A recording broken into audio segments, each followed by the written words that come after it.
Va ora in onda la rassegna stampa.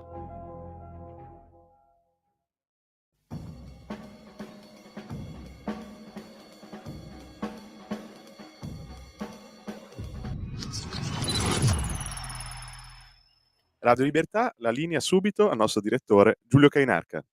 Grazie a Federico Borsari, un cordialissimo buongiorno a tutte le ascoltatrici e a tutti gli ascoltatori. Venerdì 28 luglio sono le 7:34. Iniziamo subito. Radiolibertà.net, pagina Facebook di Radio Libertà, agenzia ANSA in apertura, la foto di Giorgia Meloni con Joe Biden. Le relazioni Italia-Stati Uniti sono forti oltre il colore dei governi, dice il premier italiana. Dagli Stati Uniti sostegno alla presidenza del G7, che avrà al centro la ricostruzione dell'Ucraina e l'Africa. Disponibilità di Biden per il cosiddetto piano Mattei. Cina, bisogna assicurare un dialogo fra Italia e Stati Uniti, dicono anche dalla Casa Bianca, c'è un'alleanza strategica.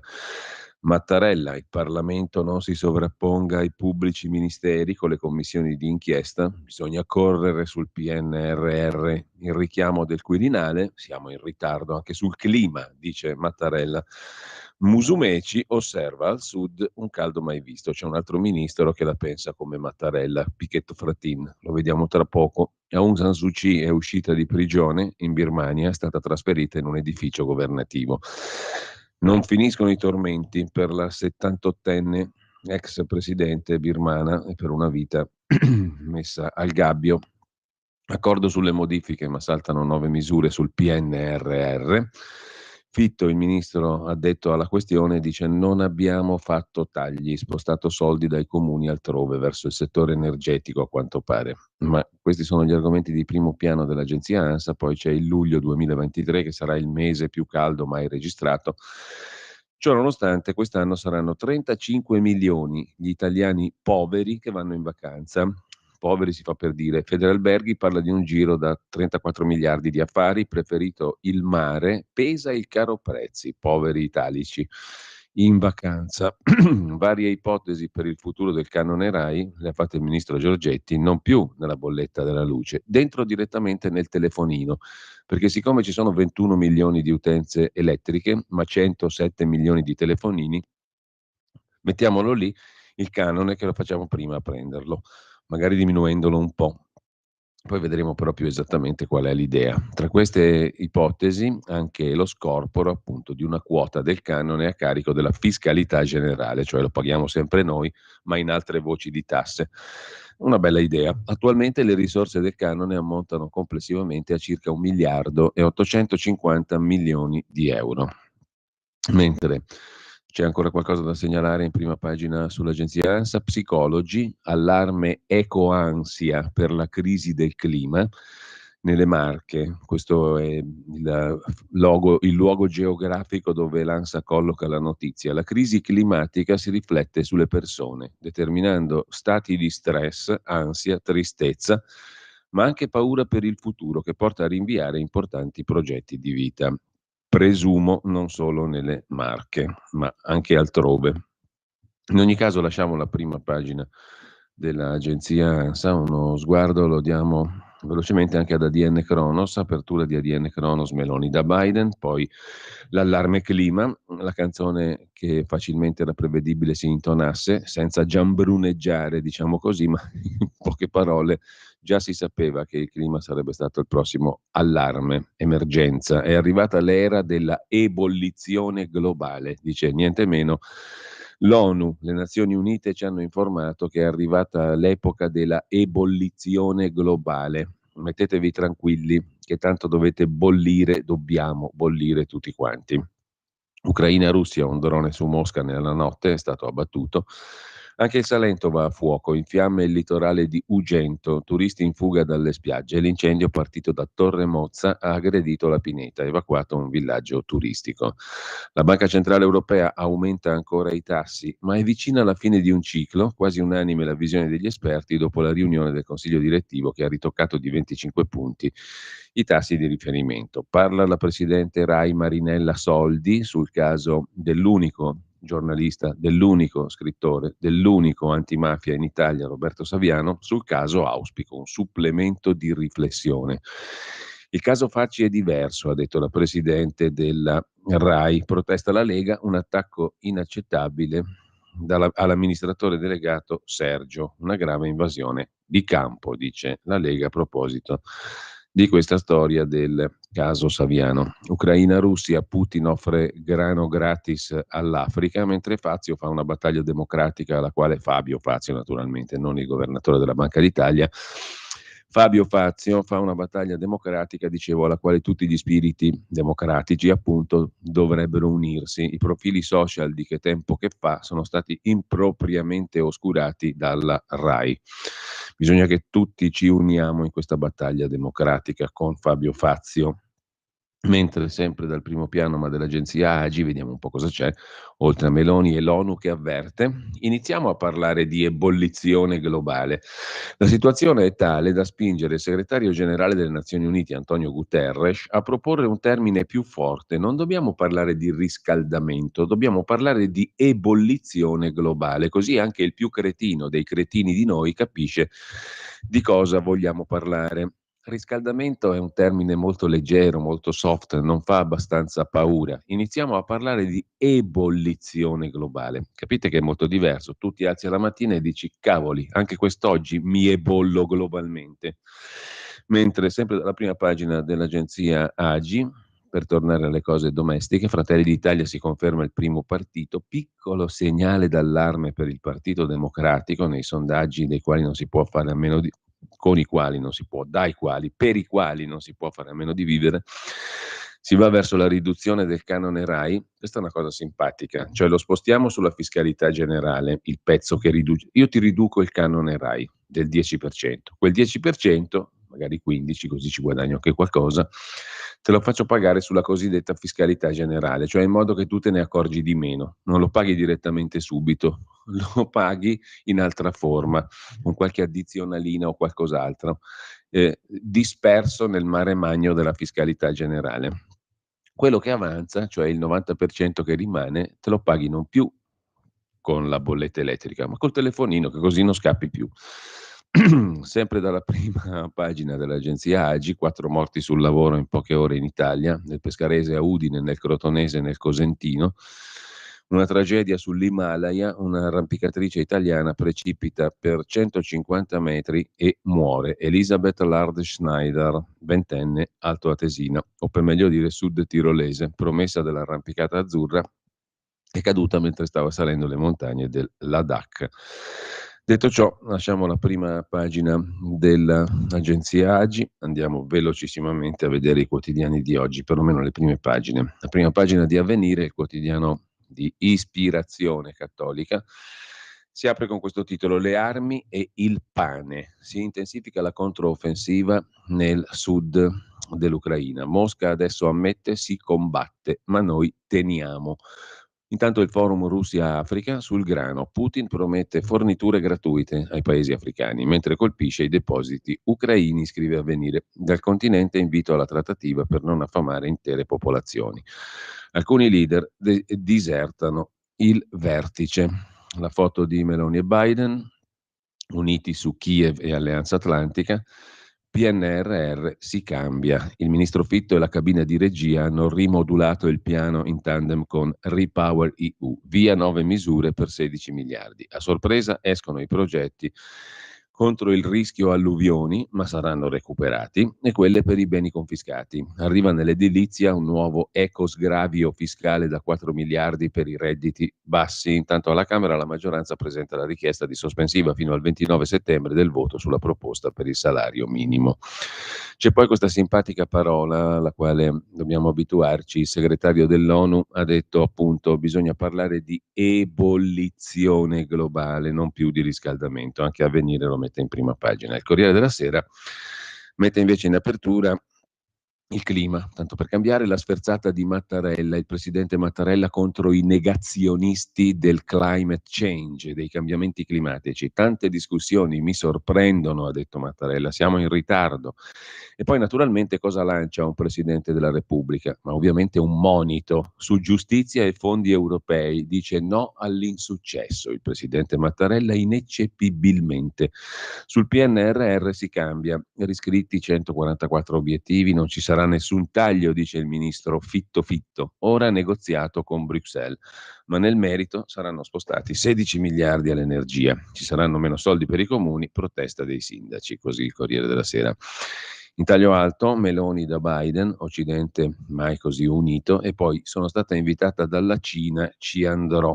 Ma c'è anche il golpe in Niger in primo piano sul Corriere della Sera, poi vedremo 3-4 articoli interessanti da varie testate. Golpe in Niger, i militari depongono il presidente, è il sesto golpe dal 2020. I militari guidati dal capo di Stato Maggiore comunicano al paese di aver deposto il presidente Bazoum, salito al potere dopo le elezioni di 2 anni fa, proprio dopo aver sventato un golpe, dura condanna da ONU, Unione Europea e Stati Uniti.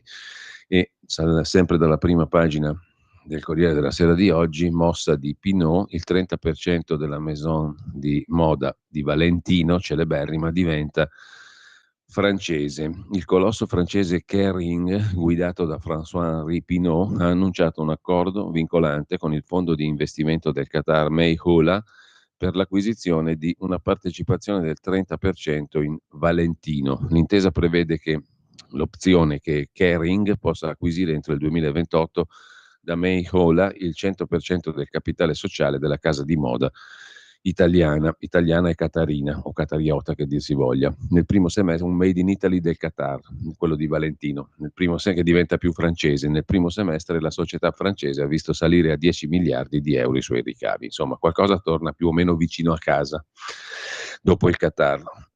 Infine c'è il caffè di Massimo Gramellini, che oggi è simpatico. Colpi di sole è il titolo del pezzo. Andrea Giambruno non dovrebbe criticare in pubblico il ministro tedesco Lauterbach per aver postato un tweet dove sostiene che in futuro a causa del clima sarà impossibile fare le vacanze in Italia.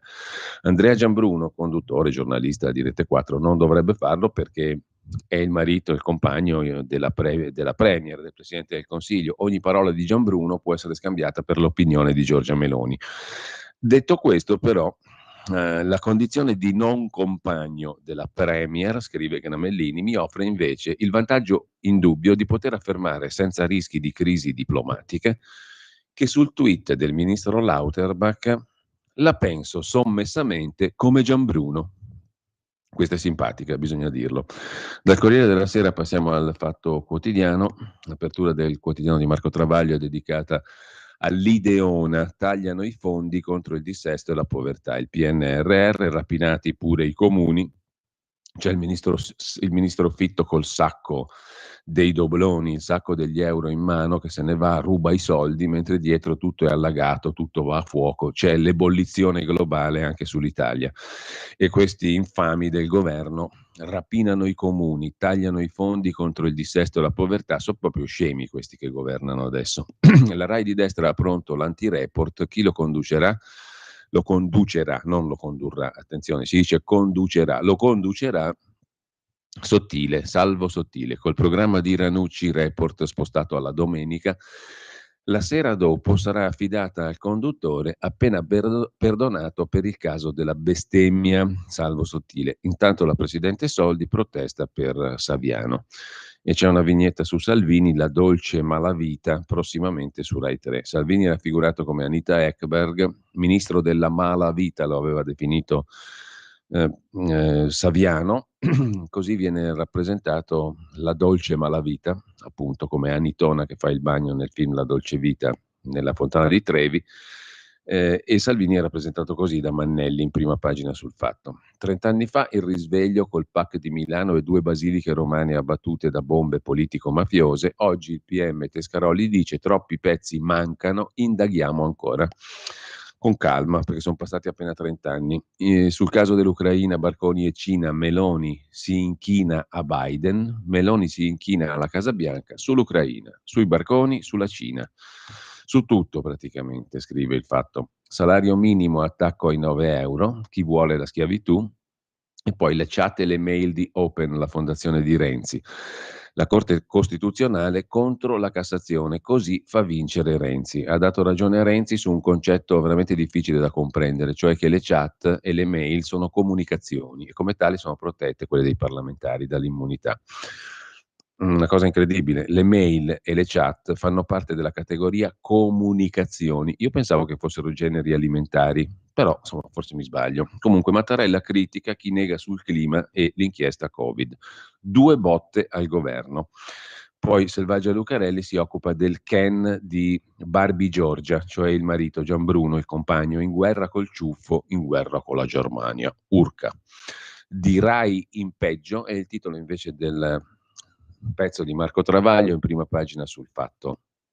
L'unica mossa intelligente della nuova Rai è stata accantonare l'idea, partorita da mente malata, di affidare a Peter Gomez il martedì di Rai 3, liberato da Bianca Berlinguer. Far condurre un programma giornalistico a un altro giornalista avrebbe creato un pericoloso precedente per la prossima stagione, quello di dare notizie vere, che per questo governo, e non solo questo, sono peggio dell'aglio per i vampiri. Pensate allo scandalo Santanchè, anziché chiamare i soliti camerieri a farsi una domanda e darsi una risposta, un Gomez avrebbe raccontato i fatti e sfidato gli ospiti a confrontarvisi.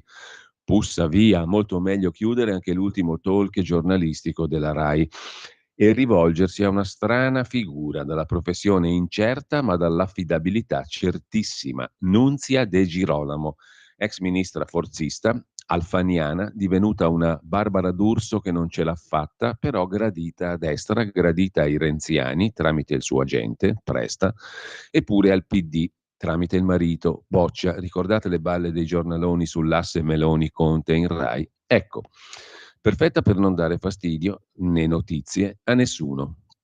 Ed eccoci alle mosse stupide. La prima è il fantasmagorico report di destra, di cui parliamo oggi sul giornale. La seconda è stata cancellare il programma di Filippo Facci all'ora della pennica su richiesta di quei geni di PD e Repubblica per una battutaccia su Libero. A noi Facci è simpatico quanto un ascesso al dente del giudizio, ma non vediamo che diritto abbiano i capi RAI di sindacare gli articoli di giornale e non vedevamo l'ora che partisse i facci vostri, ovviamente per non guardarlo mai. La par condicio della censura ha prodotto quella a Saviano, che il suo programma l'ha già addirittura registrato, quindi la RAI lo paga e non lo manda in onda. Il tutto perché Saviano, come tutti sanno da anni, ha insultato Meloni, bastarda, e Salvini, ministro della malavita, e ne risponde in tribunale, come è giusto che sia. Ma la RAI non è il Ministero della Verità. Non può sentenziare al posto dei giudici, anche se Saviano fosse condannato. Il suo programma dovrebbe giudicarlo il pubblico, non i magistrati o i telemanutengoli del governo. A proposito, tutto ciò non accadrebbe se l'amministratore delegato RAI Carlo Fuortes avesse portato a termine il suo mandato che scadeva fra un anno. Anziché incassare la buonuscita offerta dal governo Meloni, sotto forma di decreto ammazza Lisner per liberargli il posto al Teatro San Carlo di Napoli, che lui finse di rifiutare, ora si affretta ad accettare. Se Fuortes, conclude Travaglio, fosse un uomo di destra, tutte le palle di Tele Meloni finirebbero in buca. Invece purtroppo viene dal circoletto del PD e fu messo lì dal mitico Draghi. Se abbiamo i peggiori è tutto merito dei migliori. Con ciò lasciamo il Fatto, andiamo a vedere anche la prima pagina del giornale, titolo principale dedicato al PNRR. Rivoluzione, cambia tutto, il governo riscrive il piano, modificati 144 obiettivi su 349, nuovo ecobonus per il risparmio energetico e intanto la BCE alza ancora i tassi. Poi la Meloni sbarca in America, paesi vicini, il caso Open, la vittoria di Renzi, la Corte Costituzionale sconfessa i pubblici ministeri di Firenze e dice no alle mail intercettate. Mattarella sull'ambiente, sono sorpreso, ha detto il capo dell'Italico Stato, da chi non vede l'emergenza climatica. C'è un periodo di difficoltà del nostro paese, colpito da ondate di siccità e di maltempo. L'Italia sta vivendo eventi terribili, ha detto il capo dell'Italico Stato, legati palesemente alle conseguenze del cambiamento climatico. Di fronte alle drammatiche immagini in arrivo da nord, centro e sud, tante discussioni sulla fondatezza dei rischi e sul livello di allarme appaiono sorprendenti. Insomma, non bisogna discutere. Cosa si discute a fare? Bisogna parlare di ebollizione globale, punto e basta. Senza discutere. Discutere vuol dire perdere tempo e invece fate presto. La canzone iniziò a suonare nel 2011 in piccolo per il povero Silvio Berlusconi, ma da lì in avanti la canzone del fate presto, emergenza, è diventata un fondamentale instrumentum regni, cioè un modo fondamentale per governare la baracca, cioè tutti noi.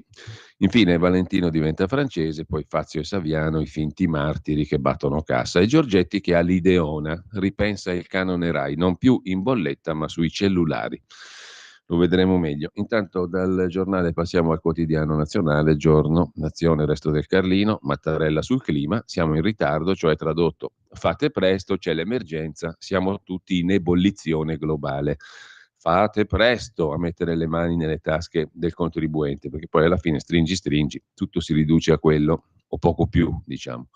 Appello di 100 scienziati contro il gas serra, il segretario dell'ONU dice è l'era dell'ebollizione globale, amici e amiche.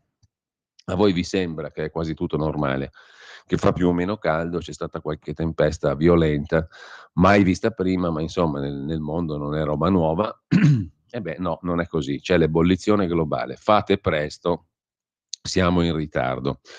Lasciamo il quotidiano nazionale, andiamo speranzosi a vedere la prima pagina del Mattino di Napoli, colmi di speranza. Gelsomina torturata e bruciata a Scampia, ecco i suoi carnefici. Svolta nell'indagine sulla faida di Camorra del 2004. Arrestati altri 2 esponenti del comando. Il boss ordinò fatela parlare, poi un solo colpo per farla fuori. Doveva sembrare una rapina, la morte di Gelsomina Verde, ma il killer torturò, uccise, diede fuoco al corpo della giovane, facendo scoprire la matrice camorristica del fatto. A rivelarlo uno dei pentiti che hanno consentito alla mobile di Napoli di arrestare 2 componenti del comando del clan di Lauro che 19 anni fa assassinò la ragazza estranea ai clan di Scampia, colpevole solo di essere stata fidanzata di uno scissionista. Il fratello di Gelsomina dice eppure mia sorella non è ancora riconosciuta come vittima innocente dei clan. Stop a Napoli all'ondata di friggitorie, Napoli blinda il centro storico, stop al proliferare di friggitorie, pizzetterie nel centro storico di Napoli, provvedimento del comune per 3 anni. Poi ci sono storie varie di Camorra che vedremo dopo perché dopo 19 anni hanno preso 2 killer, ma la camorra nel frattempo è proliferata come non mai. Intanto sull'autonomia delle regioni c'è una bella novità, una nuova stretta, cioè un nuovo giro di vite prima ancora che parta. Questo è il bello dell'Italia. Le cose che potrebbero essere interessanti vengono stoppate sul nascere e, diciamo così, rese inagibili ancor prima che diventino agibili. Presentato un emendamento alla riforma Calderoli per limitare le richieste dei governatori. Sotto la scure potrebbero cadere le competenze su scuola, sanità, energia. La proposta presentata da, avete indovinato, Fratelli d'Italia ha avuto il via libera sia del relatore che del governo. La fase emendativa non è ancora conclusa, ci sono altri rilevanti nodi sui quali bisognerà capire le intenzioni del Parlamento e del governo, poi vedremo meglio. Dal Mattino però passiamo al Tempo di Roma. Così cambierà il PNRR, l'esecutivo rimodula 144 interventi su 300, quello che è 69, cioè la metà e quasi la metà, dirottati su altri fondi. Saranno spesi tutti, scrive il Tempo, tutti i miliardi per trasporto e infrastrutture, soldi su ecobonus e asili. Il ministro Fitto assicura nessun progetto è stato tagliato e arriva anche il plauso dell'Unione Europea, scrive il Tempo, mentre Roma è capitale della cocaina. Lo rivelano gli esami delle fognature. E poi l'idea di Giorgetti, canone Rai fuori dalla bolletta ma dentro al telefonino. Bellissima idea. Musumeci duro con l'Europa, non ci dà aerei antincendio, porca Unione Europea. Mentre Meloni alla Casa Bianca dice l'Occidente è unito in difesa delle regole. La CISL boccia lo sciopero della CGIL e con ciò diciamo saluti e baci anche alla prima pagina del Tempo di Roma e con la stessa speranza di prima andiamo su Repubblica. I tagli all'ambiente, il PNRR e le scelte del governo, l'allarme dell'ONU è l'era della, già quella parola là ebollizione, peraltro più aggettivo, globale. Non si può dire ebollizione e basta, non è come dire sufficiente. Bisogna dire siamo in una fase di è l'era, anzi non è una fase, è l'era. L'era è una roba più lunga. Per anni e anni e anni dovremo combattere l'ebollizione globale. Come? Tirando fuori tante belle risorse dal mondo produttivo, dalle tasche dei cittadini, eccetera. Per fare cosa? Quello si vedrà. Mentre c'è un compagno, il compagno Prada, quello della casa di moda naturalmente, il marito di Miuccia, che combatte per il salario minimo. È un atto di civiltà, dice il compagno Bertelli, marito della Miuccia, al quotidiano progressista per eccellenza, quello di Alain Elkan, Repubblica, che non sopporta il popolo e infatti intervista Bertelli Prada sul salario minimo. Mi sembra una conferma del clima elkanniano, diciamo così, dell'impostazione editoriale elkanniana. Il popolo puzza sul salario minimo, intervistiamo un miliardario della moda, Bertelli, gruppo Prada, marito della Miuccia. Sempre dalla prima pagina di Repubblica, poi chi ti si affaccia di nuovo? Toni Negri, il quale dichiara apertis verbis, urbi e torbi, eccetera, che la lotta di classe è sempre aperta, dice il cattivo maestro per eccellenza, Toni Negri. Il clima può attendere il commento di Francesco Bei. E poi Biden, io e Giorgia siamo amici, ha detto Sleepy Joe. Patto strategico commerciale contro la Cina. C'è anche l'intervista ad Alessia Marcuzzi. All'odio social rispondo con i baci, come Salvini. Mentre lasciamo la Repubblica e andiamo alla Stampa di Torino.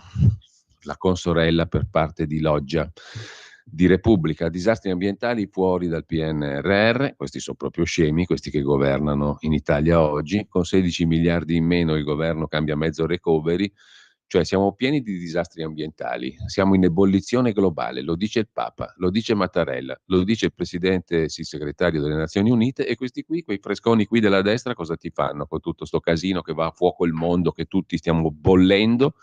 Ti tolgono i soldi dai disastri ambientali. Ma questi sono proprio scemi. Ma chi li ha eletti quei cretini qua?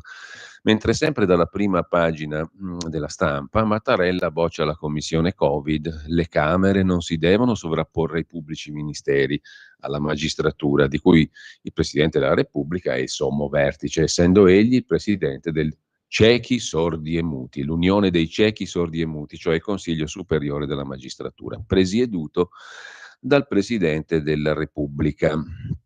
L'allarme dell'ONU, ebollizione globale, è la parola del giorno. Non serve per fare gli spaghetti avere un allacciamento al gas, basta metterli fuori dalla finestra. C'è l'ebollizione globale e gli spaghetti cuociono così.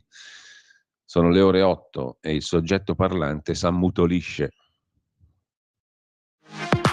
La tua radio è ascoltabile anche con la televisione in digitale. Sul telecomando della televisione digitale o del tuo ricevitore digitale puoi scegliere se vedere la TV o ascoltare la radio. Risintonizza i canali radio e troverai anche Radio Libertà, canale 252.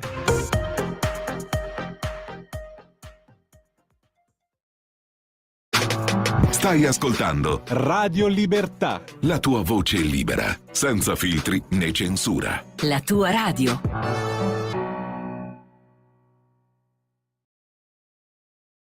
E la linea torna al soggetto parlante, Giulio Cainarca.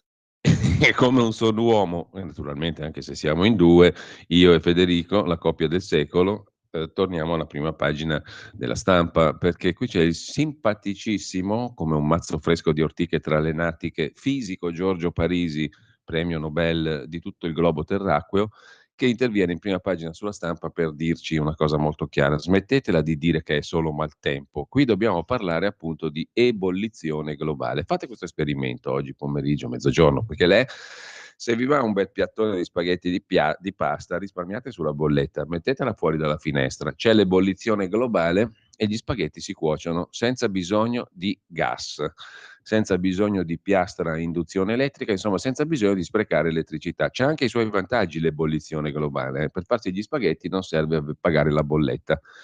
Mica male, cominceremo a valutarne gli effetti a lungo termine quando ci saremo abituati a questa ebollizione globale. E se fossero ebolliti i cervelli, invece? Questa è una domanda che sorge quasi spontanea, come direbbe Lubrano. Ve lo ricordate Antonio Lubrano, no? Mentre la verità, finalmente, dopo tante balle, arriviamo alla verità, l'unica verità, la Pravda, la nostra mitica, inalterabile, inequivocabile, insostituibile Pravda, il giornale diretto da Maurizio Belpietro, che ci racconta solo la verità, ovviamente. Gli editti di Re Mattarella, vietato discutere, vietato indagare. E su questo la verità dice la verità.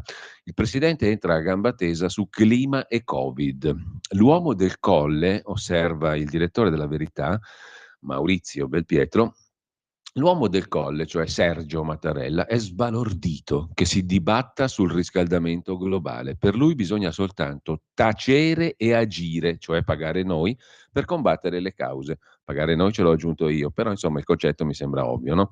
Ovviamente le cause sono umane. Monito anche per la commissione parlamentare di inchiesta sulla pandemia. Non si sostituisca ai magistrati, non abbiano l'ardire i parlamentari di dire qualcosa sulla gestione d'Italica della pandemia, che è stata perfetta, ottima, inappellabile, ineccepibile, ineguagliabile. Le priorità del PD: correre da mamma Unione Europea per ridare la trasmissione a Saviano. E poi ancora 100 studiosi pretendono di dire cosa scrivere ai giornali sulla questione del clima. La prossima tappa sarà il green imposto a colpi di sentenze.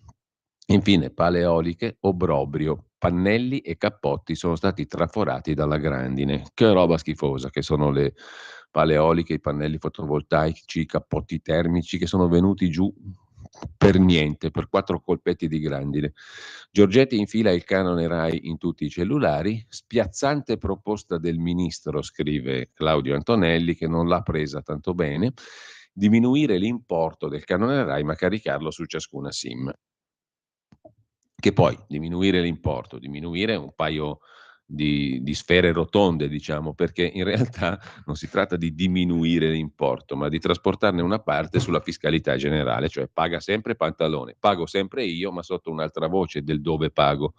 In più quello che rimane, cioè esattamente come prima, lo pago non più sulla bolletta, ma sulla SIM del telefono. Ogni adulto in Italia ne possiede più di 2. Per ora niente di deciso, ma è l'ennesima prova dei pericoli fiscali della digitalizzazione.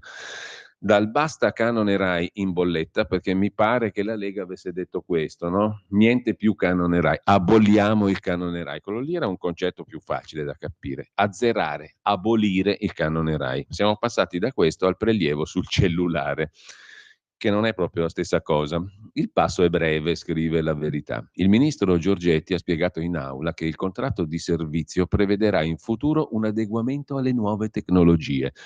La TV si guarderà solo su smartphone e tablet, quindi 107 milioni di SIM pronte a essere tassate.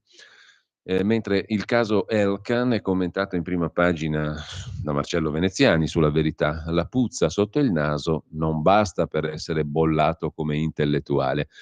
In qualità di esperto e decano della tratta ferroviaria Roma-Foggia, con l'aggravante di oltrepassare Foggia e spingermi fin dentro il cuore di tenebra pugliese, mi è stato chiesto da più lettori un referto postumo sul caso Alain Elkan, che ha tenuto banco per giorni sui media, i siti e i social. Quando lessi, scrive Marcello Veneziani, l'articolo di Alain sulle pagine culturali di Repubblica, in cui esprimeva il suo disagio di viaggiare in treno in deplorevole promiscuità col popolo bue giovanile, peraltro, pensai di non commentare. Troppo facile e ingeneroso inveire e coglionare. Mi parve anzi commovente il suo candore elitario e tenero il suo disagio di classe in treno. Epica e struggente la sua estraneità a quei luoghi infernali, Caserta, Benevento, fino addirittura a lambire Candela e Incoronata.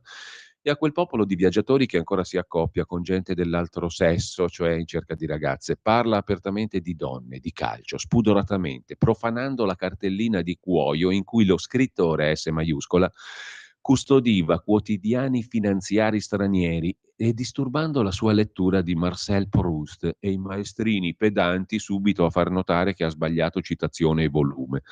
Davanti agli attacchi che subiva da giorni, ho avuto l'impulso a costituire un comitato di solidarietà, sostegno al povero Alain, trattato come un alieno, un radical chic, un intellettuale con la puzza sotto al naso. Posso assicurarvi che non è niente di tutto questo. Avrà pure la puzza sotto al naso il povero Alain, ma intellettuale non è. Non lo mortificate con questi appellativi ingiuriosi, impropri. Sarà chic, ma non è nemmeno radical.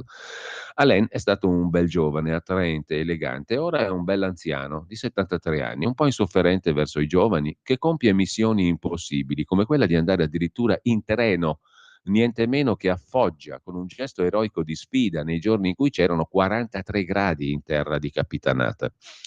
Voi lo considerate baciato dalla fortuna, io lo considero uno sfortunato, con una vita difficile. Alain è figlio del banchiere e rabbino Jean-Paul Elkann e nipote del banchiere Ettore Ovazza, un tempo fascista, poi vittima dei nazisti.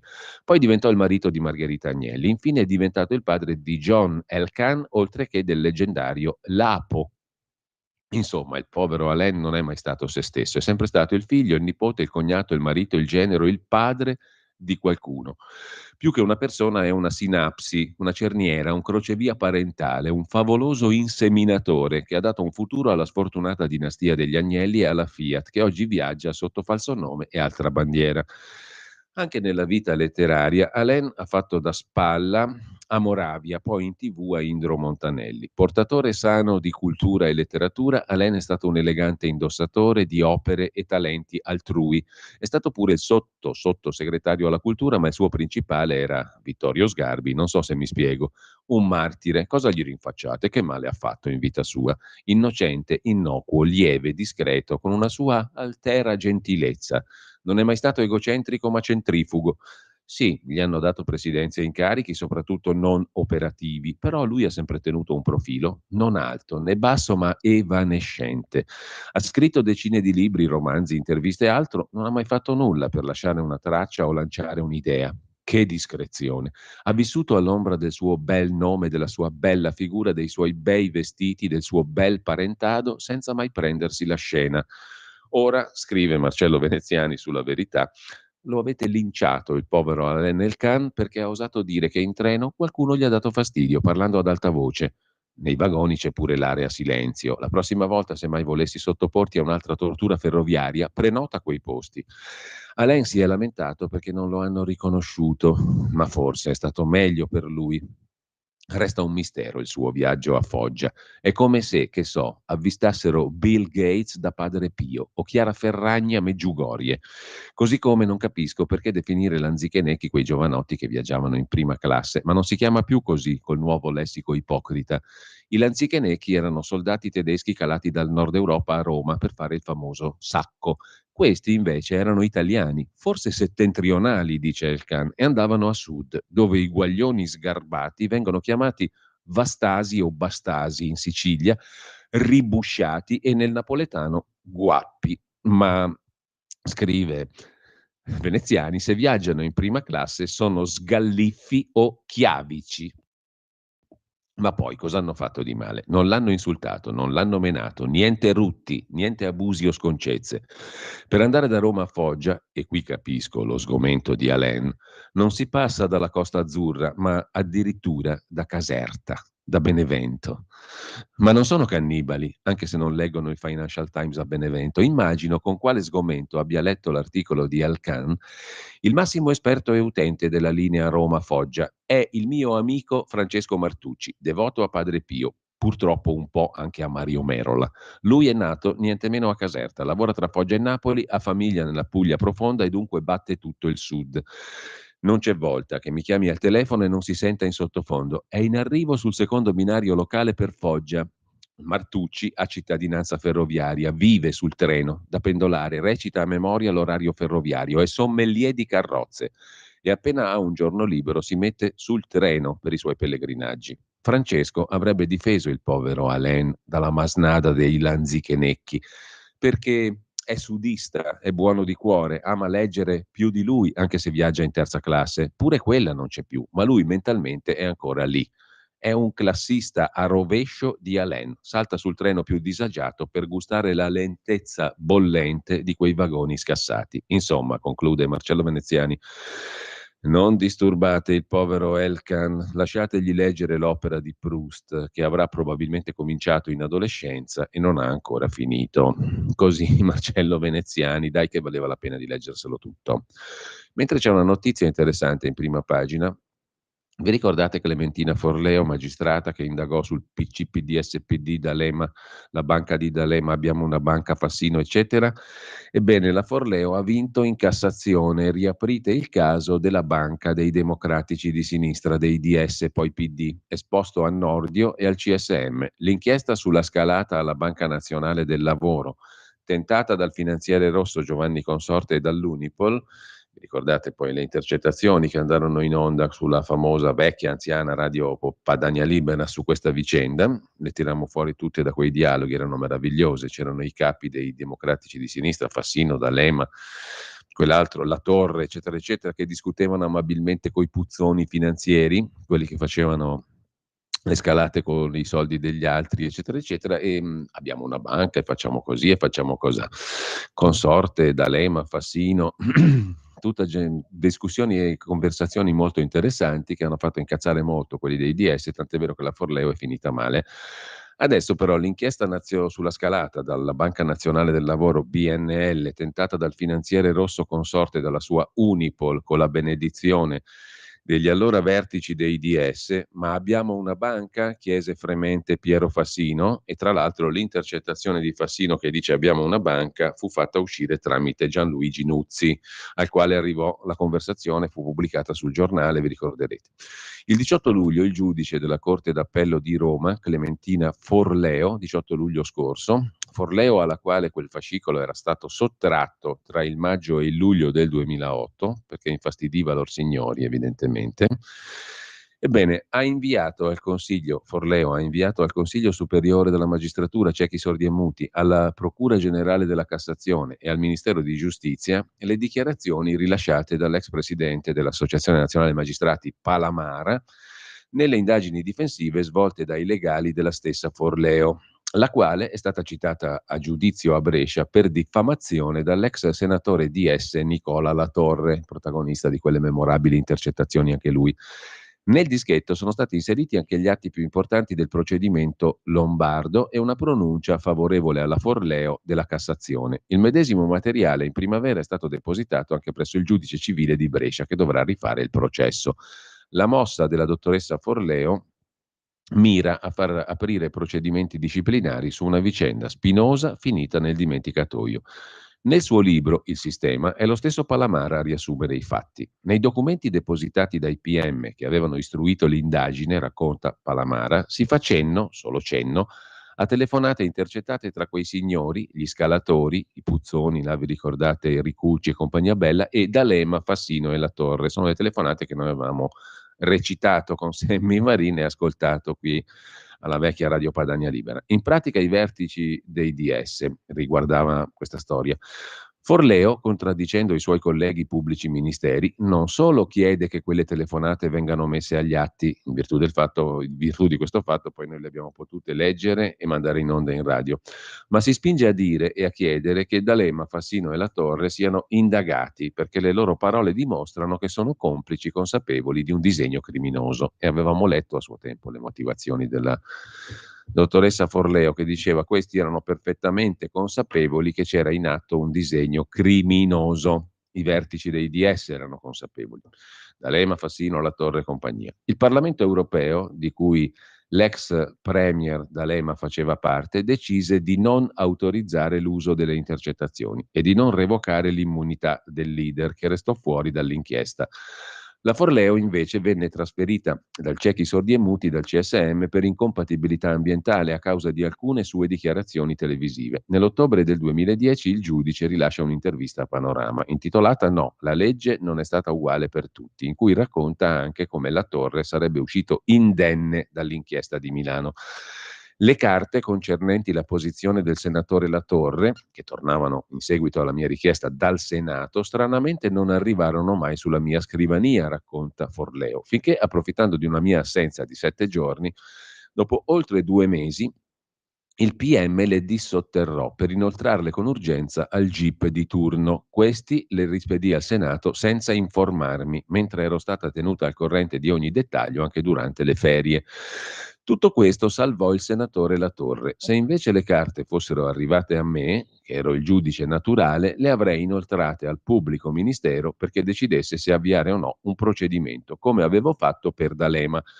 Ritengo che questa sia una delle pagine più nere della giustizia e della storia del nostro paese, disse Forleo. Dopo aver letto queste parole, il senatore Latorre intenta causa civile, vince in primo grado. Tuttavia la vicenda non finisce qui. Nel 21, dopo la scadenza termini, deposito memorie e allegati nel processo d'appello, esce il libro Il Sistema, scritto da Palamara e da Alessandro Sallusti. Nel volume viene riscritta la vicenda della Forleo, definita un'eretica dentro al fu tempio progressista della Procura di Milano, un fortino all'epoca considerato inespugnabile. A proposito dell'iniziativa della Forleo nei confronti degli esponenti del partito che guidava il paese, i DS, si legge: la Procura di Milano non la prende bene, i DS neppure. Capisco che non abbiamo scelta, racconta Palamara. Al di là del merito tecnico-giuridico delle sue decisioni, Clementina Forleo va rimossa, è un pericolo. E mi esprimo anche pubblicamente in tal senso, sia come ANM, sia come capo corrente, dando indicazioni in tal senso ai miei uomini dentro il CSM, che infatti la trasferisce di peso al Tribunale di Cremona, racconta Palamara. Con il tomo in mano, la Forleo chiede al giudice di ritornare alla fase istruttoria per raccogliere prove, essendo emersi fatti nuovi. Ma non viene ascoltata, perciò di fronte alla Cassazione si duole che la Corte d'Appello abbia omesso qualsiasi pronuncia sulla sua istanza, che a suo parere aveva margini di successo. A novembre la Cassazione ha stabilito che il ricorso va accolto e che la sentenza impugnata va cassata con rinvio alla Corte d'Appello di Brescia in diversa composizione. Dunque adesso si riapre la partita, in estrema sintesi. Forleo scrive a Nordio e al Consiglio Superiore della Magistratura: riaprite il caso della banca dei DS.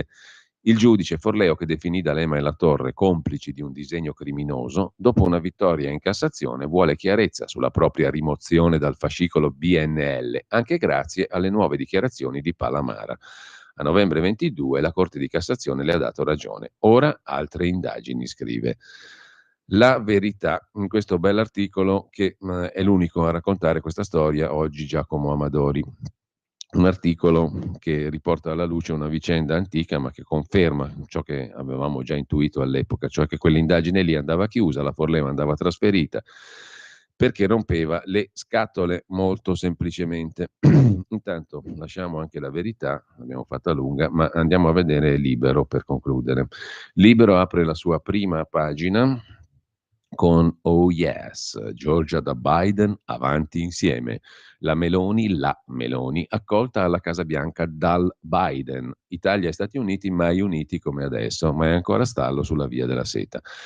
Intanto per colpire il premier usano il suo compagno Gianbruno che finisce nel mirino dei quotidiani, mentre Fratelli d'Italia prova a mettere le scarpe alla Schlein. No calzature sportive alla Camera. I lanzichenecchi, per citare Alain Elkan, sono anche in Parlamento, scrive Libero Elisa Calessi. E allora, se ci sono i lanzichenecchi in Parlamento, cosa facciamo?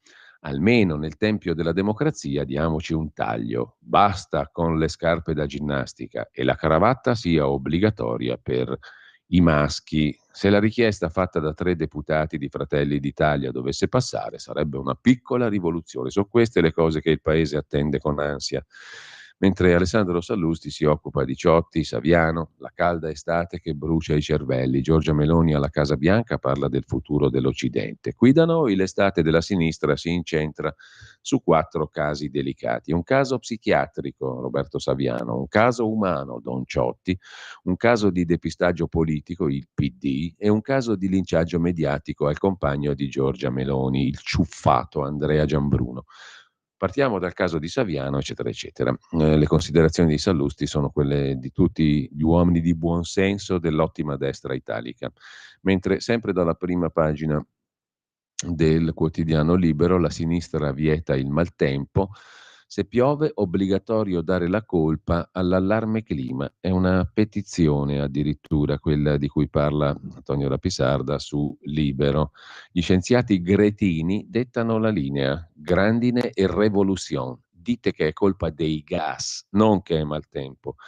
Ebollizione globale si chiama. Appello di 100 studiosi italiani perché i media non raccontino i fatti, ma indichino le cause del cambiamento climatico e si uniformino all'agenda degli eurosocialisti. Certo che è molto bello, diciamo, avere un Presidente della Repubblica che dice non si deve discutere, si deve avere un'idea sola, agire subito, siamo già in ritardo, no discussione. Ebollizione globale, punto. Mentre siamo in ritardo, fate presto. Sempre dalla prima pagina di Libero, il ministro Adolfo Urso, ve lo spiego io il piano anti-inflazione, dice da par suo a Oara Borselli, il ministro delle cose italiche, e intanto al TG1 si va al voto, Chiocci batte i predecessori. Il suo piano editoriale, meno pastoni, vi ricordate Francesco Pionati e il suo pastone, prima di lui c'erano Luigi Pastore, una roba del genere mi sembra, i pastonisti celebri della Rai. Il pastone era il riassunto politico della giornata. No, andate in giro col microfono, fate domande, dice Chiocci, e il suo piano editoriale è piaciuto.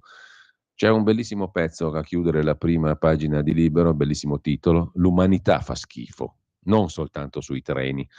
Elkann sbaglia a misurarsi coi buzzurri e naturalmente il pezzo è firmato da Vittorio Feltri.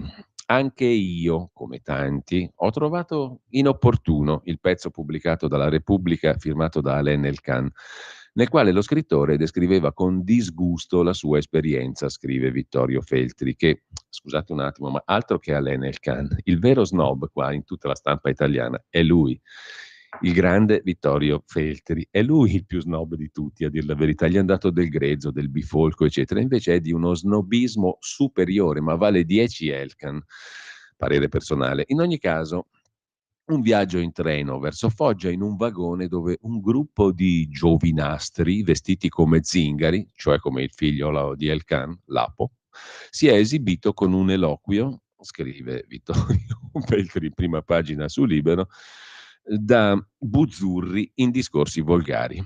Infatti l'articolo dava l'impressione di sottolineare l'eleganza dell'autore a confronto con la sciatteria dei suoi compagni di trasferta.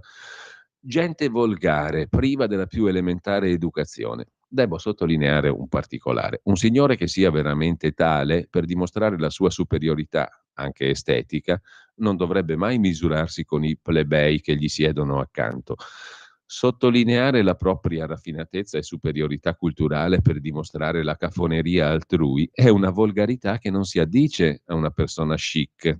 La mia critica ad Alain segnala solo una mancanza di stile che un uomo raffinato non dovrebbe mai rivelare. Tutto qui, scrive Vittorio Feltri, re degli snob. Però nella sostanza le critiche che lui ha rivolto al gruppo di cafoni, con cui è stato costretto a convivere per un tratto di ferrovia, non fanno una grinza.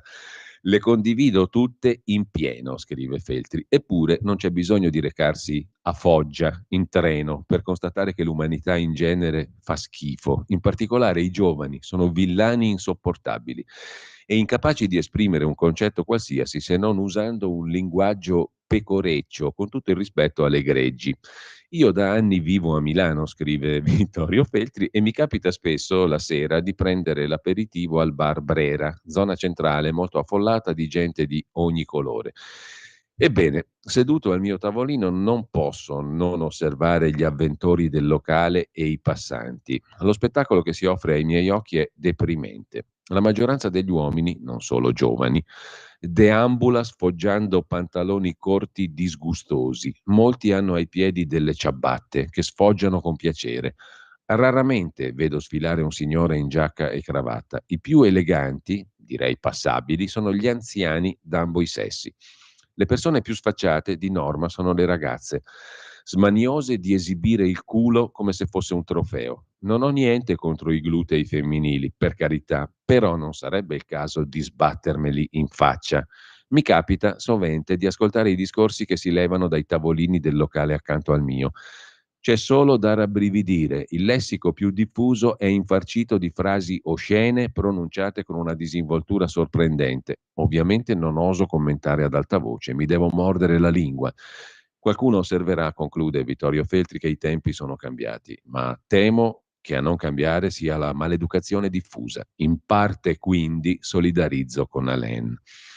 Numero 1, ragazzi, questo è l'articolo numero 1 della giornata. Con ciò andiamo velocemente in musica, sono le 8:27, ascoltiamo un brano e poi la nostra piccola pausa delle ore 8:30 con tutto ciò che vi si affolla dentro. Il parlante s'azzittisce un'altra volta.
Stai ascoltando Radio Libertà. la tua voce libera, senza filtri né censura. La tua radio.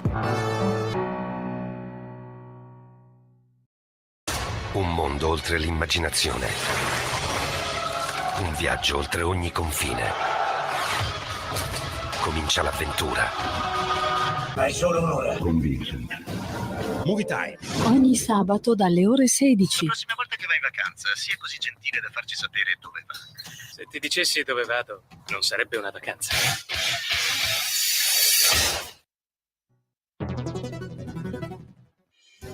Quotidiano di Sicilia, il quotidiano d'Italia, l'informazione che ribalta i luoghi comuni, una vera visione dei fatti, l'Italia vista da sud. Ogni siciliano che vive in Italia e nel mondo è una risorsa, è protagonista della crescita della nostra nazione. Dai forza alla crescita della nostra isola, abbonandoti al QDS digitale più archivio a soli 99 euro annui. Quotidiano di Sicilia, il quotidiano d'Italia, una scelta di valore.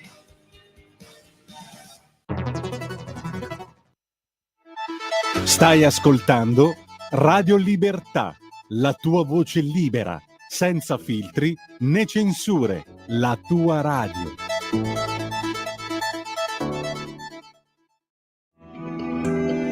Il meteo.it presenta le previsioni del giorno. pressione di nuovo stabile sull'Italia, dove la giornata trascorrerà quasi ovunque all'insegna del sole. In mattinata infatti avremo un ampio soleggiamento da nord a sud, con solo qualche addensamento che potrebbe formarsi a ridosso dei confini alpini e al nord-ovest.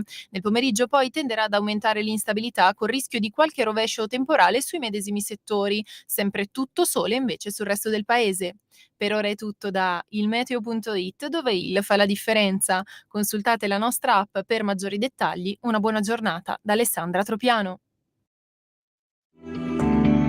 Avete ascoltato le previsioni del giorno. Abbiamo ascoltato prima della pausa Johann Sebastian Bach, moriva oggi il 28 luglio del 1750 a Lipsia. Inutile commentare, un gigante. Ridiamo la linea a Giulio Cainarca.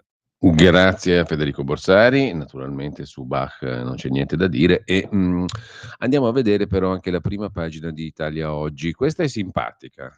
Prendete nota, vai in ferie, dillo al fisco. Se l'interruzione dell'attività supera i 12 giorni, l'Agenzia delle Entrate chiede una comunicazione ai commercianti dotati di registratore telematico dei corrispettivi, perché ci sarà sempre meno burocrazia, cose sempre più facili, aboliremo la burocrazia, taglieremo le tasse, giusto? Esatto, si va in quella direzione. L'Agenzia delle Entrate chiede ai commercianti che hanno il registratore telematico dei corrispettivi una comunicazione dell'interruzione dell'attività se la detta sospensione supera 12 giorni o è a tempo indeterminato.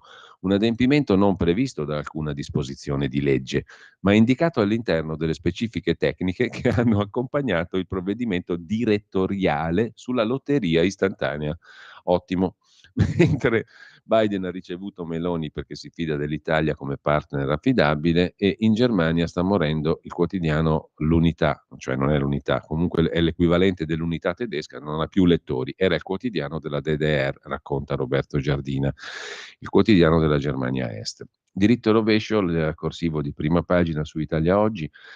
Si parla di un rimpasto di governo prima dell'autunno, non so se la voce sia vera e se si tradurrà nei fatti, ma se Giorgia Meloni volesse migliorare la sua squadra, e di motivi ne avrebbe, un auspicio vorrei farlo, quello di nominare come sottosegretario alla presidenza del Consiglio, in posizione strategica, trasversale sui vari ministeri, una massaia cinquantenne di Voghera. Questa figura fu inventata da Alberto Arbasino per indicare una persona priva di master ma dotata di buon senso. Ad esempio, in attesa che i tassisti siano messi in riga, lei proporrebbe di fornire subito una lunga panchina metallica, di quelle che funzionano da un secolo, non di quelle progettate senza schienale da architetti innovativi, ai 150 cittadini che attendono i taxi in piedi a stazione Termini. Una parte delle panchine potrebbe inabissarsi qualora dovessero accedere all'area mezzi di soccorso pubblico. La gente continuerebbe ad aspettare i taxi, ma almeno seduta, anche i vecchi, i malati, i bambini, gli stanchi, cioè tutti. Così su Italia Oggi. Già che siamo a Italia Oggi, un articolo di Domenico Cacopardo, perché i siciliani stanno zitti? L'indisponibilità dell'aeroporto di Comiso è un esempio. Dovrebbero ribellarsi contro un'incapace cupola di potere di ogni colore, scrive il siciliano Domenico Cacopardo. Sulla A14 Messina-Catania nel 2015 in comune di Letoianni si verificò una grave frana figlia del dissesto idrogeologico e del disinteresse delle amministrazioni per il territorio. L'autostrada dal 2015 sarà riaperta il 4 agosto prossimo, dopo 8 anni, a dispetto di ogni possibile procedura accelerata. Danno incalcolabile per i trasporti commerciali e per il turismo. Nonostante il boom del turismo internazionale, i musei della Sicilia continuano a rimanere in condizioni imbarazzanti. Basti osservare il personale, in gran parte privo delle divise, soprattutto privo dell'orgoglio professionale relativo a un mestiere cruciale. Insomma, un andazzo svaccato che non rispetta l'occhio del visitatore, abituato a ben altre cure e dignità professionale. L'Italia ha adottato una legge che impedisce alle università del Nord, Politecnico di Milano e di Torino, Università di Padova e Bologna, di aprire una sede nel Sud e nell'isola. Una vera e propria, forse l'unica, possibilità di spezzare il monopolio dei baroni e dei loro protetti e protettori politici e di realizzare iniziative dagli effetti immediati e certi, antimafia.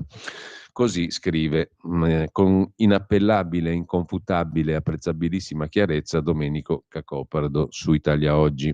Quando anni fa la Sicilia ospitò le Universiadi, le Olimpiadi degli universitari, se ne videro di ogni. A ricevere la squadra russa all'aeroporto di Palermo interpreti di inglese di servizio con la squadra americana e viceversa. I pullman che dovevano trasportare gli atleti alle strutture di ospitalità latitavano, arrivavano con ritardi biblici, sbagliavano destinazione. Insomma, altro che cucchiaio di legno per la disorganizzazione. Una figura pessimamente storica che non ha impedito ulteriori performance imbarazzanti, come quella appunto dell'autostrada che sarà riaperta il 4 agosto prossimo dopo una frana del 2015. Mentre il turismo raggiunge livelli storici, portando valuta e conoscenza dell'Italia e dell'isola, i musei della Sicilia sono in condizioni imbarazzanti, scrive ancora Cacopardo. E poi c'è questa assurdità che le università del nord non possono aprire una sede nel sud e nell'isola. Sarebbe un modo, forse l'unico, scrive Cacopardo, per colpire i baroni e per realizzare iniziative antimafia. Portare qualcosa da fuori. Ma lasciamo il pezzo sulla Sicilia e vi segnalo anche un altro articolo, quello di Max Del Papa, a pagina 11 di Italia Oggi. In Svizzera il servizio militare è obbligatorio per gli uomini, facoltativo per le donne, ma basta un modulo per diventare donna, non serve altro, basta dichiarare come ci si sente per essere accettato come tale. Un ventoso pomeriggio di febbraio mi laureai a Macerata, dove mi ero trasferito da Milano per i casi della vita, che sono sempre casi amari. Incombeva la cartolina rosa, il servizio militare obbligatorio, ma io la naia non la volevo fare. Mi pareva una perdita di tempo, era il periodo dei suicidi in caserma. Ma non volevo neanche fare l'imboscato. Scelsi per il servizio civile vicino a casa mia la comunità di Capodarco, famosa per la storia e per essere impegnativa. Non me ne pentii un giorno. Fu un anno più duro che sotto qualsiasi comando militare, ma anche formativo, interessante, vivo. Sperimentavamo noi, obiettori di coscienza, qualsiasi sfida con la fatica, col dolore. La vita è cieca e colpisce dove vuole, però sempre con una sorta di allegria condivisa. Facemmo di tutto in quell'anno che a distanza di 30 anni abbondanti resta uno dei periodi fondamentali della vita. Oggi non potrei dire lo stesso, ovvero avrei la possibilità di scampare il militare e il servizio civile. Una tentazione da pochi soldi e tutto risolto, come è successo a quello svizzero Lucas Bantelli, ragazzone di 27 anni. Ragazzone? Piano. Non c'è da esserne così sicuri. In Elvezia, infatti, la naia è ancora obbligatoria per i maschi, volontaria per le ragazze, ma il Lucas non voleva darsi alla patria e così, parole sue, con un modulo da riempire e 75 franchi di tasse è diventato donna, senza chirurghi, fastidiose eliminazioni, verifiche psicoattitudinali. Basta la parola. Oggi Lucas è FUCAS, però non tanto, è sempre tutto al suo posto. Diciamo transgender e passa la paura. Poi è di moda.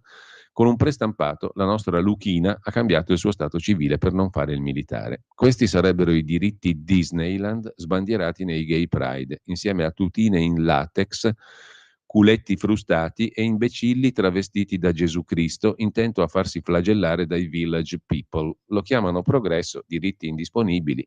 Sarà, ma sembra più che altro la viltà di chi non vuole più assumere nessun impegno e della dignità non sa che farsene, scrive Max Del Papa su Italia Oggi. Adesso andiamo a vedere anche il Quotidiano di Sicilia che sta elaborando la sua prima pagina, fra poco ci arriviamo, abbiate pazienza, eccolo qui che compare davanti ai nostri occhi: abusi edilizi, ruspe ferme, nuovi tentativi di sanatoria, scrive il quotidiano fondato e diretto da Carlo Alberto Tregua. Mentre in Sicilia si contano ogni giorno 3 reati legati al cemento e in 16 anni è stata eseguita soltanto un'ordinanza di demolizione su 5, all'Assemblea regionale siciliana torna una proposta per regolarizzare parte degli immobili illegali. Il costituzionalista Cariola osserva: scelte dello Stato prevalgono su quelle regionali. Per Fratelli d'Italia 250.000 immobili sono nel limbo. Con questo tema importante, l'inchiesta alle pagine 6 e 7 del Quotidiano di Sicilia. Questa è l'apertura appunto del quotidiano diretto da Carlo Alberto Tregua. E in primo piano c'è anche la questione dei pronto soccorso. La denuncia dei 5 Stelle: in Sicilia la situazione è esplosiva. Detto questo, noi adesso andiamo a vedere alcuni degli articoli di giornata, a prescindere dai giornali. Partiamo dalla questione di Mattarella. Federico Punzi se ne occupa su Atlantico Quotidiano. Commissione Covid e clima, interventi a gamba tesa di Mattarella. Assist del presidente a Giuseppe Conte e a Roberto Speranza per sabotare la commissione di inchiesta Covid. Un grave attacco alle prerogative del Parlamento. Reiterato sul clima l'infelice monito ai Novax, cioè non bisogna discutere, così ha detto Mattarella. Attenzione, non si invochi la libertà per sottrarsi alla vaccinazione, perché quell'invocazione equivale alla richiesta di licenza di mettere a rischio la salute altrui e, in qualche caso, mettere in pericolo la vita altrui. Queste erano le parole, l'infelice monito, scrive Federico Punzi su Atlantico Quotidiano, pronunciato dal Presidente della Repubblica Mattarella il 5 settembre del 21 a Pavia, in piena pandemia. Non si invochi la libertà per sottrarsi alla vaccinazione, perché equivale alla richiesta di mettere a rischio la salute altrui e la vita altrui. Era la stessa roba che aveva detto Draghi, no? Chi non si vaccina muore, fa morire. Un infelice monito, scrive Federico Punzi, perché infelice perché già allora sapevamo cosa ci diceva la scienza. Così si esprimevano i sostenitori dell'approccio dogmatico, autoritario all'emergenza Covid. E così si esprimono oggi i climatisti. La scienza con la S maiuscola, entità monolitica. Noi preferiamo ricordare cosa ci dicevano i dati e cosa diceva la stessa Pfizer. Era noto già allora che i vaccini non impediscono la trasmissione del virus e non erano stati testati dalle case farmaceutiche per quello scopo, perché non c'era stato il tempo. Era una speranza che potessero impedirne la trasmissione, purtroppo svanita ben presto. Quindi il monito del presidente Mattarella si reggeva su un presupposto sbagliato, perché sottoporsi o sottrarsi alla vaccinazione era una scelta che atteneva alla propria salute, alla propria vita e non a quelle altrui. Lo stesso schema di criminalizzazione di chiunque dubiti e non voglia conformarsi al racconto ufficiale lo troviamo oggi applicato al clima dallo stesso presidente Mattarella in un passaggio del discorso pronunciato ieri. Ha detto Mattarella che di fronte alle drammatiche immagini di quel che è accaduto da nord al centro al sud, clima, tante discussioni sulla fondatezza dei rischi, sul livello dell'allarme, sul grado di preoccupazione che è giusto avere per la realtà che stiamo sperimentando, appaiono sorprendenti. Occorre assumere la piena consapevolezza che siamo in ritardo, bisogna agire, ha detto il capo dello Stato italico.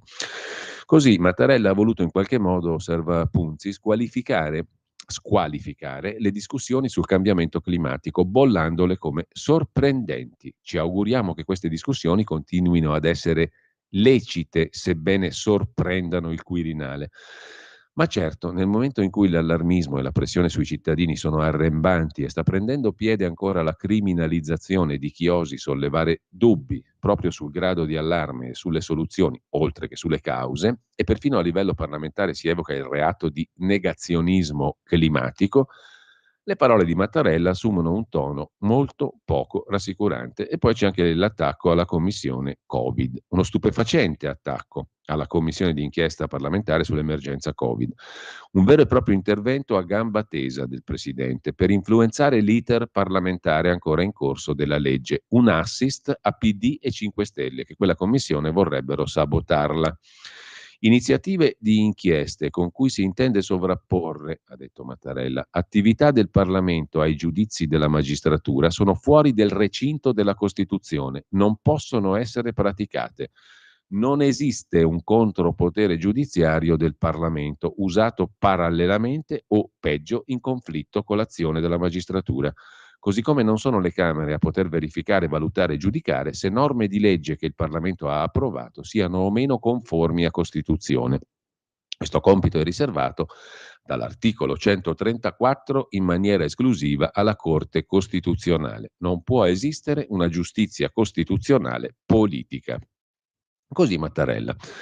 Il riferimento alla commissione di inchiesta Covid è evidente, commenta Punzi. Qualcuno potrebbe maliziosamente intravedere nell'attacco di Mattarella l'irritazione di chi si sente chiamato in causa, essendo stato lo stesso Mattarella uno dei protagonisti della stagione pandemica, con Conte, Draghi e Speranza.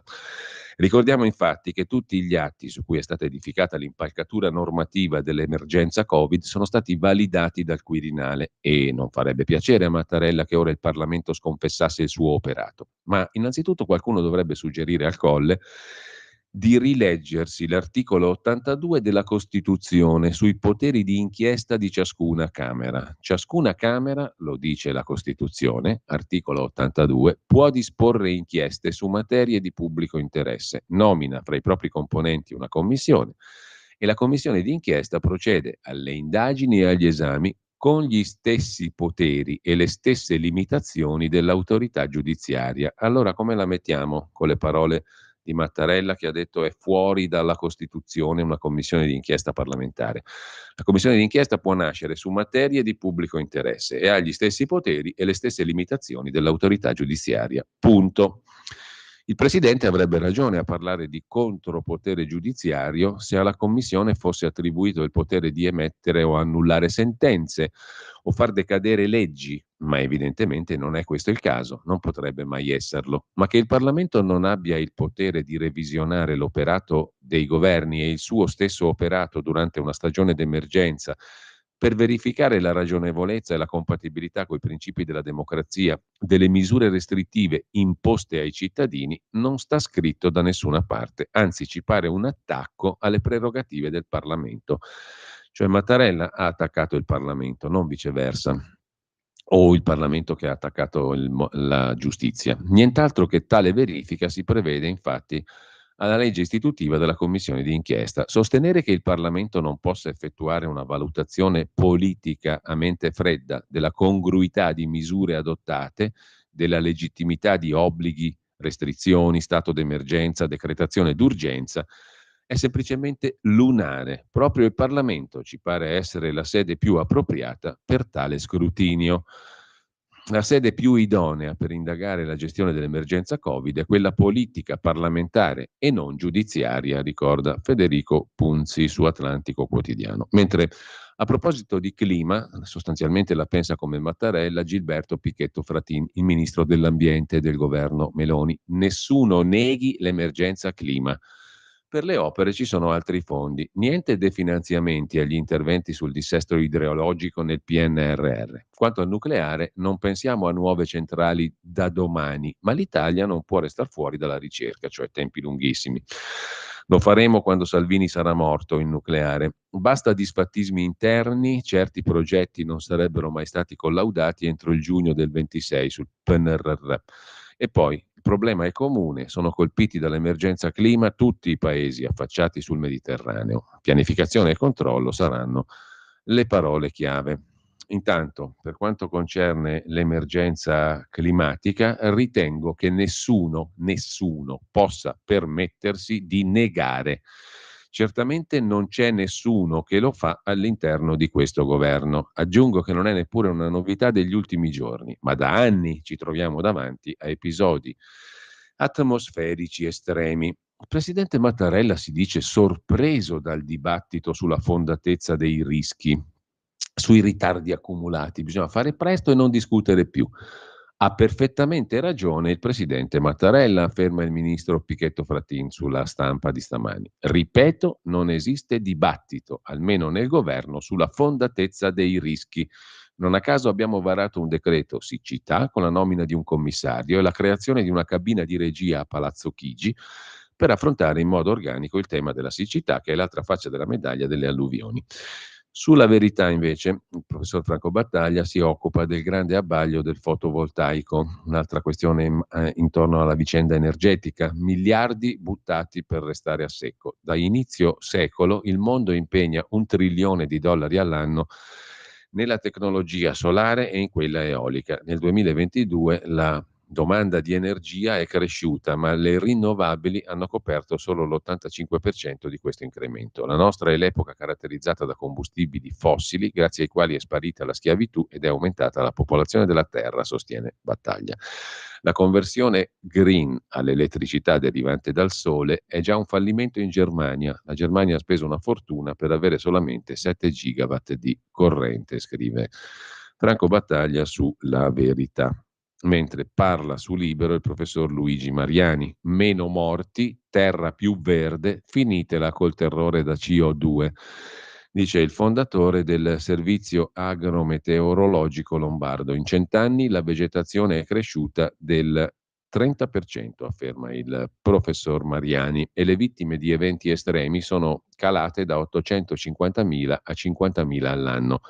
L'anidride carbonica è il motore della vita. I cambiamenti appartengono alla fisiologia del pianeta. Se blocchiamo la produzione di anidride carbonica, CO2, serviranno alternative come il nucleare. Premessa indispensabile: finiamola di associare le espressioni cambiamento climatico e negazionismo. Quest'ultimo termine è da non usare fuori dal contesto dell'Olocausto, una tragedia che ha colpito il popolo ebraico, al quale va un enorme rispetto, che parte dall'uso appropriato delle parole. Perciò trovo deprecabile applicare la categoria del negazionismo alla climatologia, dice il professor Luigi Mariani, docente di agronomia all'Università degli Studi di Brescia, esperto di agrometeorologia, fondatore tra i fondatori del Servizio Agrometeorologico Regionale della Lombardia. Il professor Mariani è netto nello scansare l'etichetta che gli ecofanatici appiccicano su chi non la pensa come loro. È vero, le temperature globali stanno aumentando, dice Mariani, e la CO2 è un gas serra, ma al contempo occorre evitare di demonizzarla, in quanto è il gas della vita. Senza anidride carbonica non avremmo cibo. Sui cambiamenti climatici che appartengono alla fisiologia del pianeta incidono sia la variabilità naturale sia la componente antropica, inutile dire di no. Perciò fermiamo la CO2 ai livelli attuali, ma non scendiamo, altrimenti la produzione agricola patirebbe. Gli ecologisti accusano l'agricoltura di essere intensiva, di essere fra i responsabili del clima sballato. Ipotizzando di bloccare le emissioni di CO2, osserva Mariani, avremmo bisogno di alternative. Servirebbe buttarsi sul nucleare, energia pulita. Riusciremo a livello europeo e mondiale a convincere gli ecologisti? La realtà è che nel ciclo di gestione del carbonio l'agricoltura non è un grande inquinatore, anzi, grazie alla fotosintesi clorofilliana assorbe tra le 5 e 10 volte la CO2 che emette ed è l'unico settore umano che ha un assorbimento significativo. Quanto al biologico, fino a pochi mesi fa sembrava la panacea, oggi è stato affiancato dalla corsa agli alimenti sintetici. Massimo rispetto per i produttori biologici seri, tuttavia un governo dovrebbe ragionare in modo diverso, partendo dal fatto che sulle 4 grandi colture, frumento, mais, riso e soia, che nutrono il mondo, 64% del fabbisogno calorico umano, il biologico produce dal 20 al 70% in meno rispetto all'agricoltura convenzionale. Questo a parità di salubrità del prodotto finale. È dunque un bene che il biologico rimanga un'agricoltura di nicchia, a misura di elite urbane. Perciò, essendo la CO2 un gas serra, dobbiamo intervenire contro l'amplificazione antropica dell'effetto serra. Con cosa? Con l'agricoltura. Fra l'altro, proprio grazie alla fotosintesi che si fonda sulla bistrattata CO2, la terra è sempre più verde. Da studi effettuati con proxy data geochimici, con articoli pubblicati su riviste come Nature, sulla Terra in un secolo la vegetazione è aumentata del 30%. Desertificazione? I satelliti dicono il contrario. Provate a cercare su internet global greening. Lo hanno fatto sparire.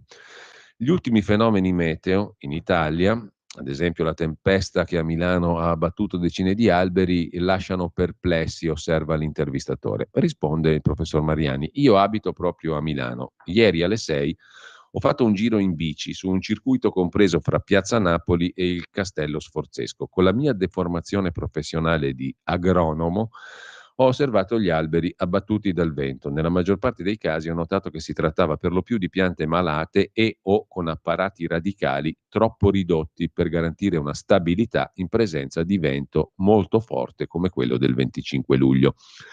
Sulle tendenze all'aumento delle tempeste di vento ho davanti a me un report del Centro Comune di Ricerche dell'Unione Europea del 2020 dal significativo titolo Global Warming e impatto delle tempeste di vento in Europa.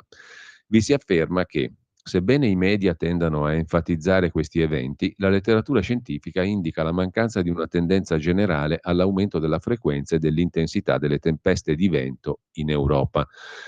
Questo ci dice, osserva il professor Luigi Mariani, che nel caso ad esempio di Milano, la via maestra sta nell'adattamento, che nel caso degli alberi significa elevarli da complementi d'arredo da collocare dove capita a esseri viventi da curare correttamente. Per quanto riguarda poi la questione della mortalità umana per catastrofi, vi cito i dati internazionali raccolti dall'EMDAT dell'Università Cattolica di Lovanio, dati seri che poi finiscono anche all'ONU, che però poi li reinterpreta a modo suo.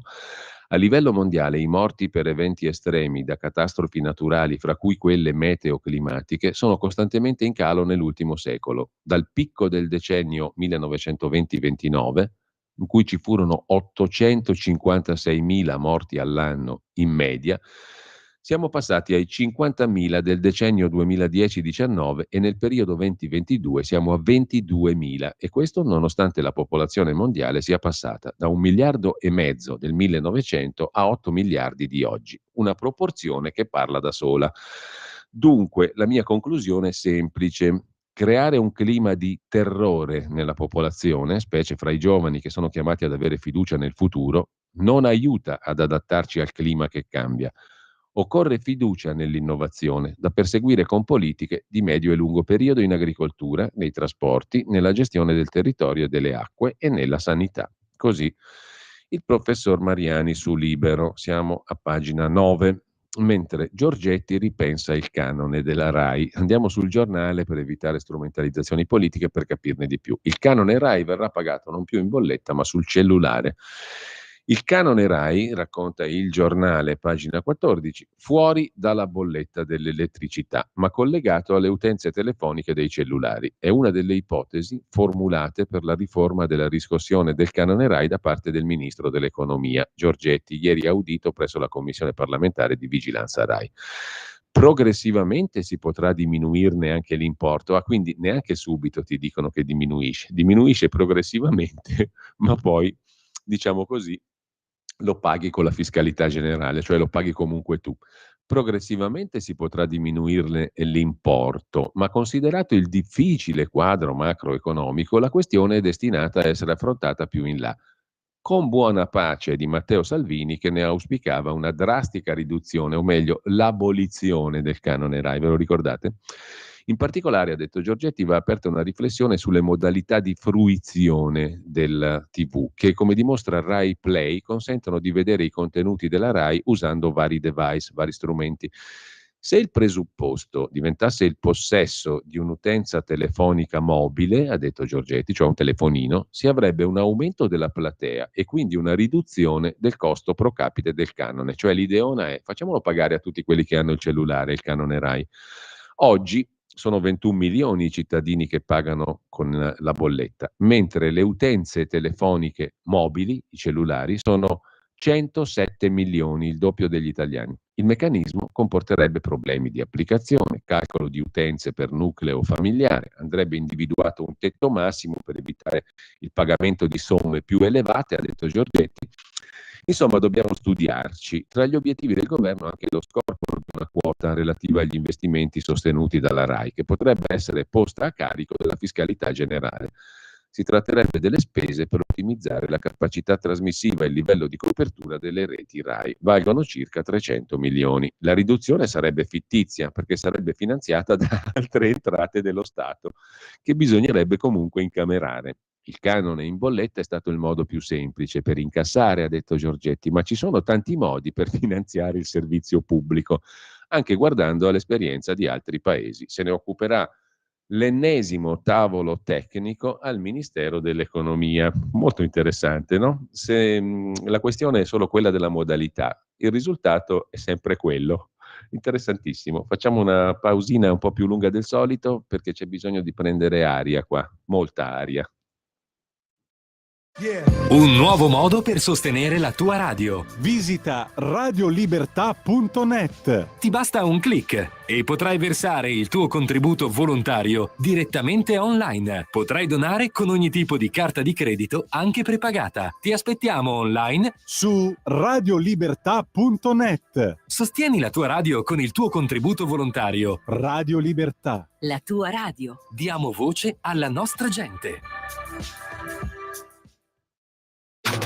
Stai ascoltando Radio Libertà. la tua voce libera, senza filtri né censura. La tua radio.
Continuando a commemorare Bach, questo era il concerto per violino in La minore, il secondo movimento, l'andante. La linea torna a Giulio Cainarca. Grazie a Federico Borsari in regia e torniamo a un caso del giorno, Saviano. Vi segnalo sul caso Saviano un commento di Ruben Razzante sulla nuova bussola quotidiana, la nuova bq.it. Saviano una vittima? No, è stato sempre al sole del potere. La Rai cancella il programma di Saviano Insider dopo gli insulti a Salvini e Meloni. Nel frattempo la sinistra fa le barricate con lo scrittore. Ma Facci ha subito lo stesso e senza barricate, sostiene Ruben Razzante, mentre Antonella Gramigna si occupa su Atlantico Quotidiano della questione di come alzare i salari. La ricetta sarebbe meno tasse e contrattazione collettiva. Salario minimo con la paghetta di Stato, la ricetta della sinistra è populista e contro ogni principio economico. A pagare il conto sarebbero comunque i lavoratori, scrive Antonella Gramigna. L'articolo 76 l'articolo 36 della Costituzione stabilisce il diritto di ogni lavoratore, virgolette, a una retribuzione proporzionata alla quantità e qualità del suo lavoro e in ogni caso sufficiente ad assicurare a sé e alla famiglia un'esistenza libera e dignitosa. Salario minimo sì, no, non so, questa pare oggi la risposta del provvedimento chiesto a gran voce dalla sinistra. Soluzione: meno tasse, contrattazione collettiva. La ricetta del salario minimo, paghetta di Stato, è populista, sfida l'economia, i principi economici, e a pagare sarebbero comunque i lavoratori. A difendere il salario minimo, quelli di Repubblica sono forti in questi giorni. Dopo l'elcannata dell'altro giorno, naturalmente, per andare incontro al popolo, cosa si fa? Si intervista il patron del gruppo Prada, Patrizio Bertelli, marito della stilista Miuccia Prada, uno degli uomini più ricchi del mondo, che dice: è un atto di civiltà tutelare il lavoro con il salario minimo. Minimo, proprio lo dice lui, perché in effetti la parola minimo, quando si tratta di pagare qualcuno, fa gola agli imprenditori di questo livello, insomma, ai soggetti economici di questo livello. Aiuterà giovani e donne, dice il signor Prada. il quale è anche costituzionalista, attenzione, perché cita ben 4 articoli della Costituzione, 1, 4, 35 e 37, che ribadiscono come la nostra Repubblica tuteli il lavoro in tutte le sue forme. Credo che tutti gli strumenti che vanno nella direzione di un aumento del livello salariale dovrebbero essere presi in considerazione. Certo che il signor Bertelli, gruppo Prada, che difende il salario minimo, è un'altra delle chicche di Repubblica, versione estate 2023. Sulla Nuova Bussola Quotidiana, invece, vi segnalo un interessante articolo di Alessandra Nucci sul presidente egiziano Al-Sisi, il difensore dei cristiani che non ti aspetti. Il presidente che ha graziato Patrick Zaki da noi è poco apprezzato per la responsabilità che gli è attribuita nel caso di Giulio Regeni, ma in patria Al-Sisi è una specie di eroe nazionale. È stata sua la volontà di difendere la minoranza cristiana copta e imporre all'Islam una svolta moderata per la difesa della libertà di religione. Sulla questione del Niger, invece, il golpe riuscito è uno schiaffo all'Occidente, scrive Il Giornale, l'articolo è di Fausto Biloslavo, pagina 7, c'è lo zampino russo ed è già allarme migranti. Arrestato il presidente Bazoum, l'esercito sostiene il colpo di Stato. I paracadutisti addestrati dagli italiani, le conseguenze imprevedibili.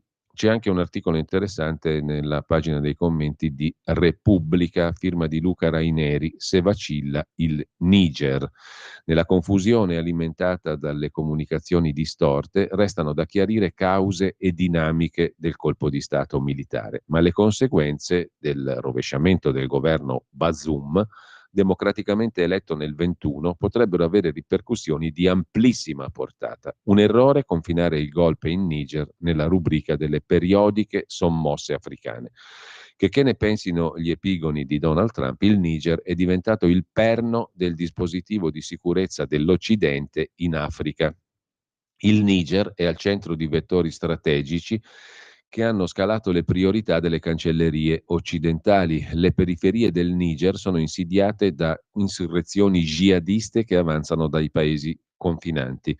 Sussiste il timore che il Niger possa diventare terreno di competizione, fronte di saldatura per le proiezioni dello Stato islamico in fuga dalla Libia, di Boko Haram in Nigeria e delle sue metamorfosi dalle rive del lago Ciad e delle franchise saheliane di Al-Qaeda del Mali e dal Burkina Faso. Il Niger è uno snodo poi centrale delle rotte migratorie che arrivano al Mediterraneo. La porosità dei confini libici ha riconfigurato il Niger come avamposto delle politiche antimigratorie dell'Unione Europea sul fronte meridionale. Il Niger, infine, ha saputo proporsi come baluardo di democrazia in una regione strategica e contesa a cavallo fra Sahel, Sahara e Nord Africa, che dal 2020 è scossa da una serie di golpe militari e di svolte autoritarie, da Mali a Burkina Faso, da Ciad a Algeria. La rimessa in discussione delle istituzioni liberali ha coinciso con quella dell'egemonia occidentale, aprendo la strada alla crescente influenza in Africa dei competitors strategici di Europa e Stati Uniti, la Russia in primis. Il Niger ha saputo intercettare le simpatie dell'Occidente e si è proposto come partner nella regione. Gli Stati Uniti hanno investito cospicuamente in Niger, dispiegando nel paese aviazione, droni, forze speciali e convenzionali. L'Unione Europea ha moltiplicato gli aiuti allo sviluppo, scrive Raineri su Repubblica, e ha avviato 2 missioni di sostegno alle forze di sicurezza, una civile e una militare di ultima generazione, quest'ultima a guida italiana. La Francia ha riposizionato in Niger il proprio dispositivo militare regionale evacuato da Mali e Burkina Faso a causa della crescente ostilità dei regimi golpisti locali. E dal 2018 circa 300 uomini della forza MISIN rappresentano il più numeroso contingente italiano sul continente africano. Sebbene l'esito del golpe sia ancora da confermare, si assottigliano le chance di sopravvivenza del governo Bazoum. Dalle testimonianze di solidarietà dei leader occidentali trapela l'impotenza. Salvo un improbabile ripristino dell'ordine, 3 scenari si delineano. Il prolungato stallo rischierebbe di precipitare il paese in un cruento conflitto fra lealisti e ribelli, simile a quello del Sudan. Le conseguenze per la popolazione drammatiche. La destabilizzazione si abbatterebbe sulle coste del Mediterraneo. 2. Il rapido successo del golpe priva i partner occidentali di un interlocutore affidabile. Privi di sostegno, preoccupati dal perpetuarsi del proprio potere, non è improbabile che i golpisti nigerini finiranno per domandare ai colleghi del Mali che li hanno preceduti il numero di telefono di Yevgeny Prigozhin. Terzo, la cristallizzazione del golpe convince i partner occidentali a un approccio pragmatico. Si mandano in soffitta le pregiudiziali democratiche, si imbastisce un rapporto con le nuove autorità del Niger. Copione tunisino, avrete il nostro aiuto purché Mosca resti lontana. Difficile dire quale sarebbe lo scenario peggiore per l'Italia e per l'Europa, scrive Luca Raineri su Repubblica. Anche Domenico Quirico si sofferma, ve lo cito perché l'articolo è molto lungo, molto interessante, come tutto ciò che scrive Quirico, a pagina 21 della Stampa. Il Sahel nel profondo caos. Con il colpo di Stato in Niger salta il terzo paese filo occidentale. Quello che era il pre-Carré francese finisce in mano a golpisti e brigata Wagner, Russia, mentre dilagano i gruppi del jihad islamico e milioni di disperati preparano la fuga. Il punto centrale, osserva Quirico, è il modo in cui l'impero coloniale della Francia muore, miseramente, senza stile, tra bugie e porcherie. Negli ultimi 6 anni, 850 persone in ostaggio. Non sono occidentali, per loro nessuno pagherà o sprecherà una parola. Chiudo con gli ideatori della Shoah si ispirarono allo sterminio del popolo armeno. Pregevolissimamente è l'editore Guerini che ripropone questa questione. Noi ne abbiamo parlato tanto qui a Radio Libertà. La Shoah, l'eliminazione del popolo ebraico, degli ebrei, da parte dei nazisti di Hitler, si ispirò allo sterminio del popolo armeno da parte dei turchi. Nel libro di Stefan Hirig, pubblicato da Guerini e Associati, titolo Giustificare il genocidio, la Germania, gli armeni e gli ebrei da Bismarck a Hitler, emergono i legami tra l'Olocausto e il Metz-Jägern, anche per i tentativi giustificazionisti da parte tedesca, tanto che gli armeni vennero definiti gli ebrei d'Oriente. Antonia Arslan è curatrice dell'edizione italiana del libro di Hirig. Perfino un detenuto di un ghetto usava l'esempio del genocidio armeno come prisma per comprendere quel che gli stava accadendo. Esistono prove cumulative che nel loro insieme dimostrano come i nazisti avessero chiara consapevolezza del massacro del 19 e anzi alti ufficiali dell'esercito tedesco fornì anche una consulenza strategica militare per lo sterminio degli armeni. Il libro si intitola Giustificare il genocidio ed è opera dello storico tedesco, un merito in più per lui, Stefan Hirig, iscritto con la H in mezzo, I-H-R-I-G, edito da Guerini e Associati. Pausa e poi abbiamo con noi il coordinatore editoriale di sussidiario.net, Alessandro Cappello, per il nostro appuntamento del venerdì.